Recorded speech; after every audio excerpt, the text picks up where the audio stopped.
Lesson 3 is the third Yama.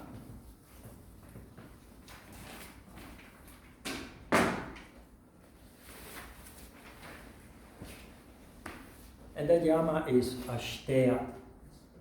Asteya is another refusal, and it's a refusal to participate in theft, to engage or participate in theft.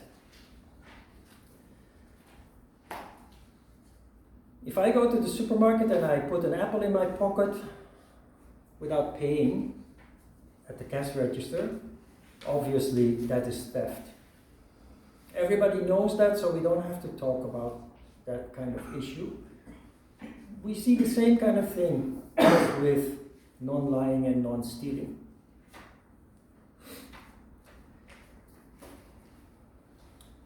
Theft leads to a distortion of your energy household.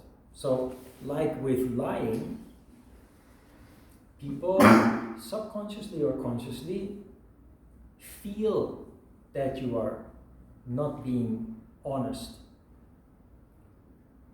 Examples of this are experienced police officers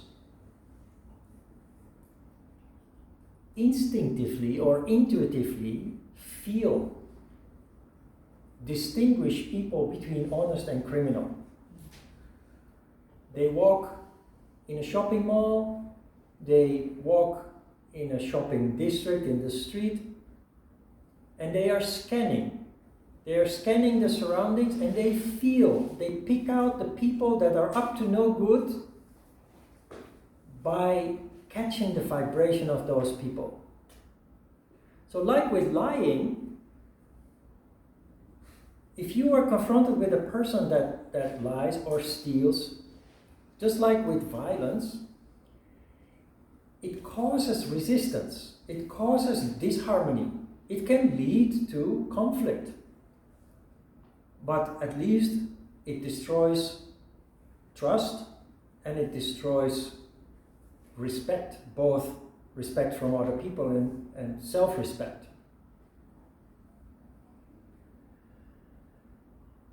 But there are many hidden ways of stealing. A form of stealing that is important for us in the beginning stage of our yoga practice is that we can demand too much from ourselves. We are only human, but we buy this book or we watch this YouTube video of a yogi who is presenting yoga in his most perfect ways, doing very difficult advanced poses.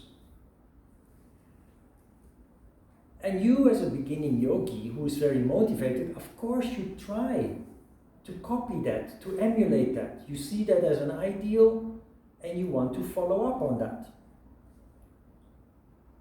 If you don't understand non-violence and non-lying, you believe that you should perform like that professional in the video or in the book. You are basically stealing from yourself by demanding more from yourself than is reasonably possible, than you are reasonably able to do. That is a form of stealing. This also extends to people outside ourselves or our pets. People always ask me, are your dogs trained? They are so well behaved. And I say, no. They are well behaved because I give them lots of love. But they don't give you a paw when you demand them to give a paw. They don't sit down, but they sit down if you give them a snack. But they're not trained to perform tricks or anything. I don't want to. I see that as a form of violence, but I also see that as a form of theft. They are dogs. You know what dogs want to do? They want to smell each other's behind. They want to sniff around in the grass. That is what they want to do. They don't want to perform tricks. They only perform tricks if you force them to. So it violates all the three principles: non-violence, lying, stealing.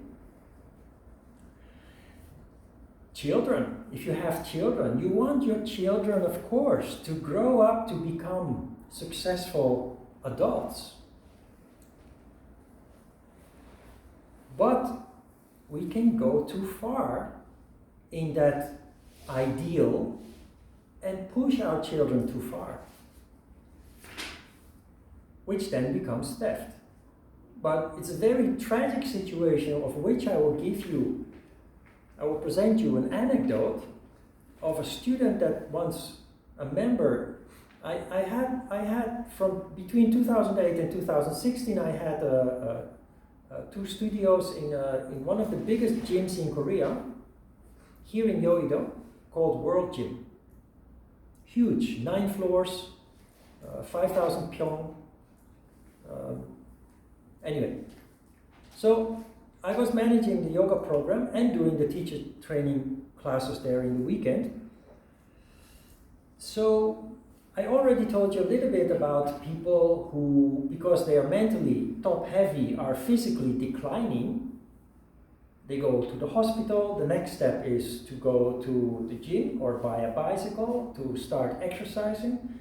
But because any kind of movement hurts, they go to the gym and they pay a lot of money to a PT trainer, private trainer, who can guide them. And especially children, an adult has control. But a child, when it feels pain, it just doesn't want to do it. Just like food that doesn't taste well, they just refuse to eat it. It's very difficult to make them. So they, at last, in desperation, they come to the yoga studio. We tried everything and nothing works. Yoga will work, yoga is easy. But they try one time and it hurts too. Stretching those muscles, putting pressure on those muscles. You noticed last week, basic exercises, they can be pretty intense. Children whose mind is highly developed through education, but whose body is withering away, everything hurts. Even lifting a finger hurts. So anyway, make a long story short, the sad thing happened that a father came with his daughter to the studio early in the morning, and he said, "This is my daughter. She's going to be the national representative of the Korean national ski team, and she needs yoga."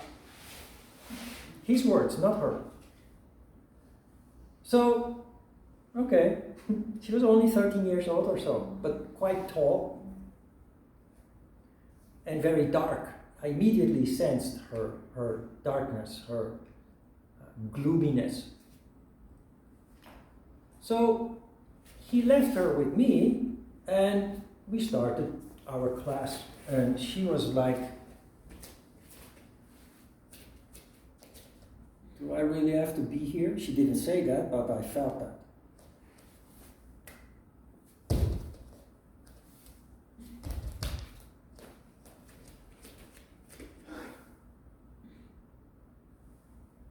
So in the first times that she came to the class, I tried to correct her. And can you feel a little bit what I'm trying to portray here? Energy that is totally dead. And I'm not exaggerating with this one. So with time passing a little bit, I started to get the picture a little bit. In Ajna Chakra, through the crown chakra, you connect with the essence. And you start to see a picture. Dad's ambition is for his girl to become successful as a national sports star, going to the Olympics and the World Championships and what have you. That was his ambition. I learned over time that he is a physical education teacher in school. I learned over time that he has 2 daughters. He wanted to have a son. He projected all his ambitions that he had reserved for his son that never came onto his daughter. I also met the younger daughter, who was totally the opposite from the older daughter. Why? Because there was no pressure on her. And she was very flexible, and she was giggling while doing yoga next to her sister. She used to come on Saturday, not on the weekdays early in the morning. On Saturday she would come with her sister. And she would do a bridge pose, So flexible. And she was doing so well, I told her to raise a leg. One leg, two hands. Makes it more challenging. And she did. Easy. Other leg too. Then I said, raise your hand. One hand. On your belly. And she said, no, I can't do that, I can't do that. Then her shirt came out, and she moved one hand to her shirt while in that pose. I said, there you have it. You just did. Just playful. The energy, totally the opposite. So one day I said to Yubin, if you don't want to practice yoga, just lie down. Of course, her dad would get very upset about that, but I don't care about that.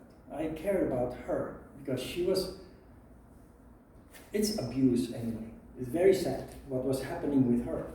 And this is about energy again. Huh? Her father totally did. It's about theft. It's about all the yamas and the niyamas basically, but today is that. It's about energy. That girl, after class, she would go to the locker room, change her clothes, put on her backpack to go to school, and I, after doing a little administrative work, I would walk out, and I saw her, while I was walking out, I saw her on her way from the gym to school, like this. She crossed the road like this, with a smile on her face. And again, I'm not exaggerating. This is really true. You see the difference between those energies, which tells you she really likes to go to school. As a parent, you stimulate that. But instead, her father, all he wanted for her was to become a ski star, which I know she never ever becomes, and she'll be traumatized for the rest of her life for not being able to satisfy her dad. And she probably will hate him forever for what he did to her. This is a very extreme example, but it's theft.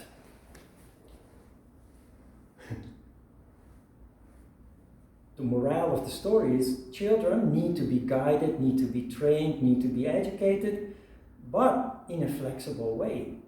If possible, listening to which direction they want to go in life. Otherwise, they get damaged for the rest of their lives. So that's a form of stealing on yourself, demanding too much from you, wanting to be perfect, unrealistic expectations from yourself, but that extends just as much to our loved ones, our pets, our animals, our family members, children if we have. But you see many family relationships broken because of these kind of issues. Because we don't realize, we think we have a right. We think we have a right and basically denying the other person's right. Another obvious form of stealing is intellectual property. But we have to bring in some nuance there. There seems to be an overriding principle here, which you see in the form of libraries. When I write a book, I'm an author, I write a book. Every book that I sell, I get $1, for example. So I sell 1 million books, I receive $1 million from the the publishing company. But my book ends up in libraries all over the country, and people borrow the book, and I never receive my dollar, the dollar that I have a right to. It is a form of institutionalized theft. However, the overriding principle here is the idea why libraries have been erected, have been set up. Governments have set up libraries where you can very cheaply borrow books for the same reason that we have compulsory education. Libraries are there for us to develop the mind, to explore our creativity, to pursue our interests in life, which, if we have to buy all those books of the subjects that we are interested in, we might have to forego simply because we can't afford all those books. That's one thing. So for the higher good, as an author of a book, you will see at the introduction of the Hatha Yoga Pradipika, also I will go into that.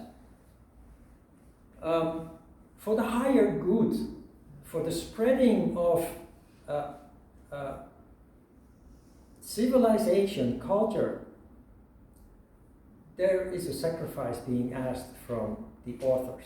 They do have a right, but... And also, when you look at it from a more dimensional perspective, many people come into contact with your works that otherwise would never have come into contact with your work because they're not able to buy it. They can't afford your book, but because they have come into contact with your works, they know the value of what you're presenting them, and someday they will go to the bookshop and buy another of your books that they can afford to buy. It's the same with music.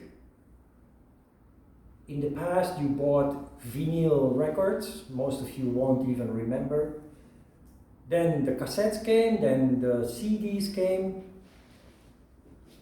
But of course, everybody was copying and sharing with family members and friends, which is illegal. Same stories with the book. Every record that you sell, you get a commission. You receive $1 for each LP or cassette or CD that is being sold. Then came the internet, and it became more and more difficult to guard your, what's it called again? My mind is a little bit, I don't know. Intellectual property. Yes, IP. I had PI in my mind. I don't know, PI, what is PI again? PI. It's IP, intellectual property. Thank you. You should come see me. It becomes more and more difficult to guard our intellectual property. But on a positive note, look what happens. There are artists of the old school that in the past made a lot of money with selling their albums. Albums that now are not being sold, are being copied on a huge scale, much bigger than before with CDs, cassettes and LPs and what have you. As a fan of a musician, you look up to those people. You know what happens? It happened many times. They notice that their work is being pirated, illegally copied, and they publicly attack the practice of copying their work. They lose your respect when they do that. You start to realize that those wonderful people with their wonderful lyrics and their beautiful view on life, which you admired, are only out for the money. So they lose a lot of interest. A lot of their public diverts their attention to other artists. That's one thing. It's kind of ugly. And in the same way we talk about these things, you just feel that the energy is broken there. Right? But the good news is, look at Psy. Psy, the Korean artist that exploded with how many views on YouTube? I think he has more views on YouTube than the population of the earth. This guy never complained about people copying his music, even though everybody did. Instead, you saw him on every subway, train, bus stops, those bus stops, billboards. Every major company in Korea spent lots of money on Psy to have him to promote soju, to promote cars, to promote kimchi, to promote basically everything. So instead of making money from albums, it came indirect. And that is just the way that things have changed over time. And if you look at that in a very rigid way, it just leads to damage. While if you're open-minded, allow people to enjoy your creations, it will come back to you in a natural way. You will see on the last page of this handout that yoga promises wealth in the long term, first spiritually, and then also in a material way. Now, in New Age circles, including yoga, it is like a curse in the church to say that spiritual practice can lead to wealth. But that has nothing to do with what yoga really is about. Why does it lead in a very natural way to wealth? First spiritual, which is obvious, but then also in a material way. Because your energy is good, you attract good energy. Because your energy, because you are honest, because you are non-violent, because you avoid stealing, you have a good attitude, positive, you attract people of the same kind. Birds of a feather flock together. When I started my yoga school in Korea in 2002, after 5 years of freelancing, saving up money, I struggled a lot with my first yoga studio in Itaewon. So after 5 years, in 2007, I was so exhausted, I closed it. I'm not good at marketing and promotion and what have you. I need people to do that, but you know, I'm a yogi. I cannot violate all these principles. I cannot cause disharmony in me just to survive, just to fool people into coming to my yoga studio because I am this and I'm that. I can't. I can teach yoga though. So it didn't go really well. And that process of closing the yoga school was very painful. You had to call in the demolition team. They destroyed the whole floor, which was cherry wood, very nice. All the walls were knocked out. So I handed over the keys to the owner of the building. And it was actually a big relief. I just could breathe again. But of course, I didn't know what to do next. I started making plans going to Australia. I thought, what is next? I like flying. I thought it would be really great to learn to fly an airplane. At Kimpo Airport, at that time, you could get a pilot license for a one-engine airplane for $10,000, which is very reasonable. So I contacted the flying school there, and almost everything was arranged. And then the phone rang. After 3 weeks after closing the yoga school, the phone rang. Hey Ron, I read an interview with you in the magazine and I'm really impressed. You know what? We are going to open a huge gym and I want you to manage our yoga studios there. So I said, I'm not interested. Because I don't want to work with business people for these reasons. Because they lie, they cheat and everything. They promise things that they never keep their promises and what have you. I said, I'm not interested. A week later he called me again and he said, Ron, where are you? He spoke to me as if we had met and were good friends and what have you. So good energy anyway. But he said, Ron, where are you? I said, I'm in Mokdong, I'm at home. I'd closed the yoga school, so I was at home. I'm in Mokdong, I'm at home. Hey, can you come to Apgujeong? I'm in Apgujeong. At that time you had California Fitness in Korea, which was huge, very commercial. He was the general manager. And he said, why don't you come and have a coffee with me? So I said, okay, nothing to do anyway, so let's go to Apgujeong. Let's hear what he has to say. And we talked, and he said, he made this proposal. We're going to have a studio in Yoido, and it's going to be huge, and there will be 2 studios. You can use one for the members and one for yourself. You can do whatever you want. So it sounded quite attractive, but when we had finished our coffee, I told him I'm not interested. And while I was driving on the Olympic Highway going back to Mokdong, from Apgujeong to Mokdong, he already called me and he said, Ron, why don't we meet again next week? So I said, I told you I'm not interested. Yeah, he said, yeah, but come anyway. Let's talk a little bit more. So I said, okay. So I went, a week later, I went again, same place. Went to the coffee shop, we talked, and I felt this guy's heart.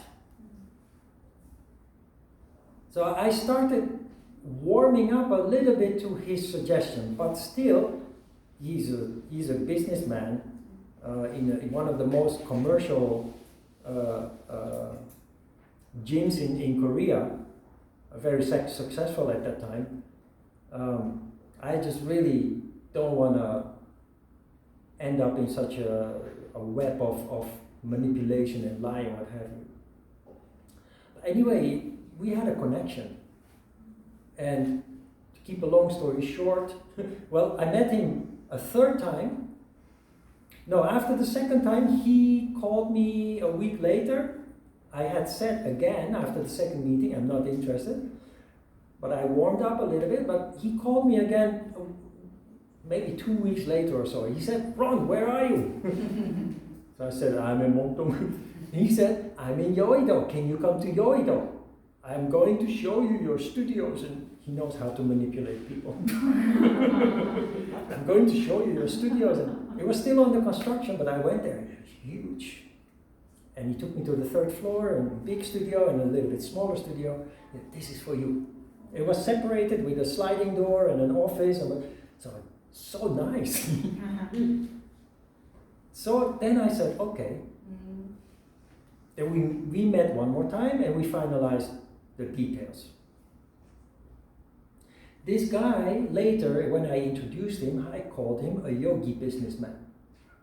He'd never seen a yoga studio inside, but the reason why is because of his heart.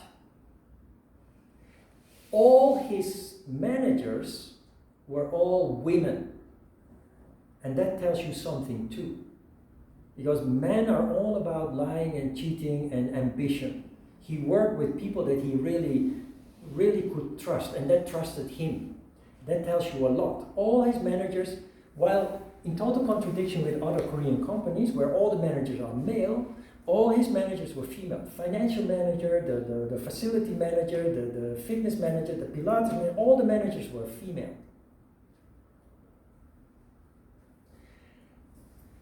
It's a long story again, but what I'm telling here is that if your energy is good, it attracts other good people, and they will help you further. They need what you have to offer, but they offer you something that you don't have. And the same thing repeated later on.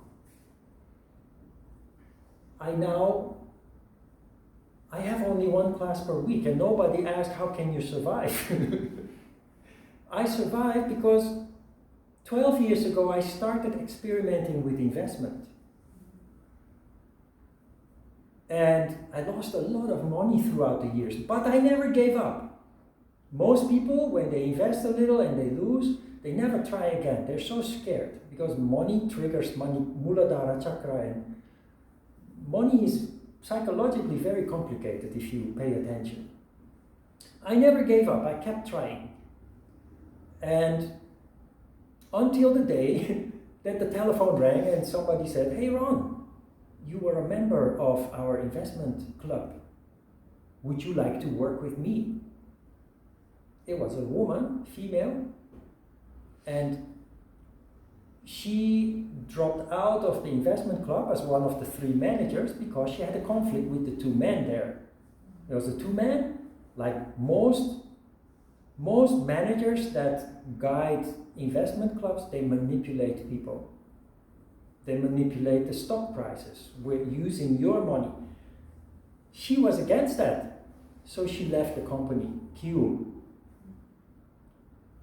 Korean people know Q, Kim Chungkwon. And she started for herself. And she had a very small group of people, 35 people. And she asked me if I wanted to continue with her, and I did. And now it's finally taking off a little bit. It's not huge money, but I can take care of my dogs, which is a full-time job without income. So the universe provides. And she's my yogi investor, even though she never practiced yoga. But she has a heart. There are people in this world that have a heart, and if you have a heart, you will sooner or later connect. And the universe will decide when is the right time. When you're in your deepest hour of need, in your most desperate moment, the telephone will ring and something will be presented to you. And that's how it has gone since I started practicing yoga, basically. And by deeply studying yoga, I started to understand how it works. And you would just almost become religious because of it. You see, there is a very thin dividing line between spirituality and religion. Religion is spirituality misunderstood. So it ends up becoming very dogmatic. But I'm an atheist. I'm an atheist, but very spiritual. Can you believe that? Sounds like a total contradiction, but research shows that people who claim to be atheist understand religion better in its essence than people who claim to be very religious. Did you hear that? Yes. People who claim to be atheists understand religion in its essence better than people who claim to be very religious. That's very interesting. And that's the divide of the world that we live in.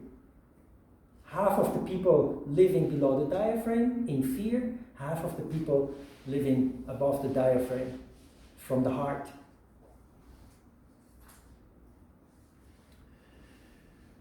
Good. Your heart can also break when you're on this path under the pressure of all the challenges that you are being confronted with. We will come back to that later.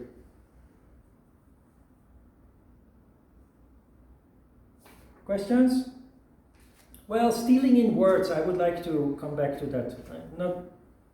I thought for a moment that's not so very important. We have made the point clear, but stealing in words, I don't know if it's actually really applicable. But we have this situation with COVID around the world, and you see that there is a part of the population in Europe, in America, in Korea, fortunately it's not so extreme. In Europe and America you have this huge division of people who act and react in a rather sensible way, but there is this huge opposition to wearing masks. It has become so politicized, wearing masks, and of course the vaccinations. And whether you are pro or con, that is not the point here. We don't choose sides. But the thing is, people are parroting, aping words that they picked up from others, from influential people, mainly politicians, of course. Politicians manipulate people for their own benefit, not for your benefit. But they poison people's minds with misinformation, knowingly and willingly. And the only reason they do that is to cause division in the hope that they will be elected come the next round of elections. All they want is to be elected. They don't want to be honest. They don't want to be upfront. They don't even care that people are dying in the hospitals because of the disease. The overriding principle of everything for them is that they become re-elected. But the theft here in words, I don't know if it's really applicable, but it's the people that mindlessly copy what they hear from others. And when they are being interviewed on CNN or BBC or any news organization, when they're being interviewed, they just literally say the words that they heard from the people that they manipulate, that manipulated them, without any thought of their own, without any input of their own. It leads to very violent situations and indeed many people dying, needlessly dying in hospitals that could have, many deaths that could have been prevented.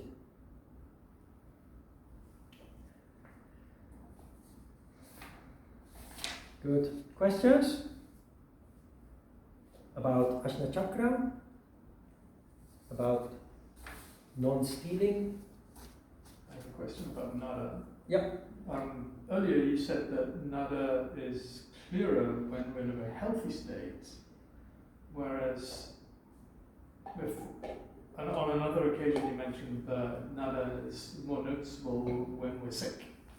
Yes. Could you talk more about that, please? Yes, good question.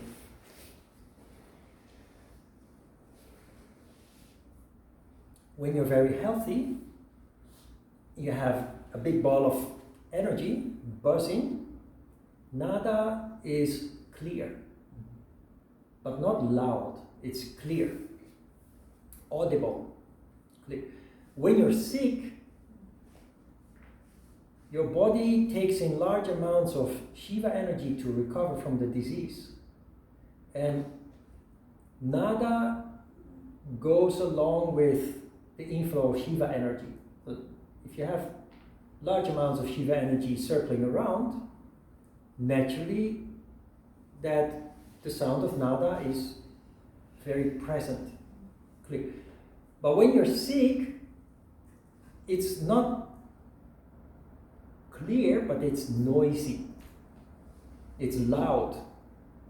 So there is quite a difference there. It's not even a nuance, it's quite a difference there that you will become aware of. If you want to try it out without getting sick, just drink half a glass of beer. Just half a glass of beer is enough to make nada very loud. Not clear, but loud. Like loud when you're very tired, exhausted, or when you're sick. The half a glass is enough. I don't want to become responsible for your alcoholism. I like beer, I like wine, but you have to control it. It's kind of, it destroys everything you try to achieve in yoga, in a way. It's good to enjoy. A glass of wine is very healthy for the heart and for many other things, but it does kind of also set you back a little bit. If you meditate regularly, you can feel that also small amounts. Anyway, you will experiment and experience that.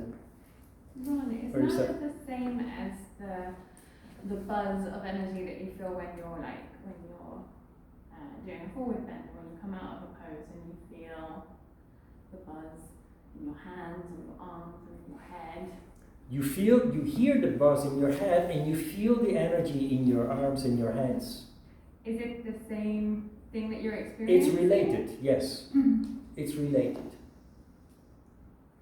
And that feeling is a nice feeling, which is how you experience sattva. When energy harmonizes, it manifests as a sense of well-being. It's nice. Korean people would say, 시원해요. It's nice. So, I don't know if I emphasized this last week when we did asana. I always do sooner or later, but it is the reason why in between each asana you must take a rest, even at 10-15 seconds. It's the most important part of your exercise. The physical engagement is a trigger, but it's rajas nevertheless. It's controlled, relatively balanced, but it's rajas nevertheless. But because it's so controlled, the moment that you disengage, it settles down and it's so nice. You almost get goosebumps from that nice feel. That is the proof that it leads to sattva. It's something that you don't have when you lift weights or when you run or cycle, or that's just a different kind of thing. So that is why in between each asana, you have to take a break. And when an asana is two-sided, like asymmetric, left side, right side, in between, before you switch, always take a rest.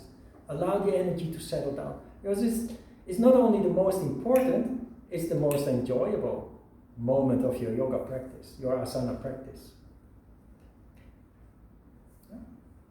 But it's energy, what you feel, and nada is energy also. And when you're sattvic, you hear nada more easily than when you're either tamas or rajas. Because either condition always comes with activity or inactivity and distraction, restlessness, distraction. When you're relatively sattvic, you are mentally calm. And when you're calm, nada starts to stand out. That is why people often recognize nada before they fall asleep. Or when they're on the beach, just enjoying the sun and the sound of the waves and just the enjoyment of the day being outside and enjoying nice weather and enjoying also doing nothing for a day. It's the reason why we are willing to spend so much money on an airplane ticket to go to Bali or Thailand or Portugal or Italy. To basically we buy sattva. We just don't know it, but we like to go on a vacation just because for that week or 2 or 3 weeks that we are on a vacation, we are kind of in a paradise in heaven. It's expensively paid sattva. We need only a cushion and a mat. Very cheap. Of course, after you've done the course and you know how it works. Okay, let's have a short break.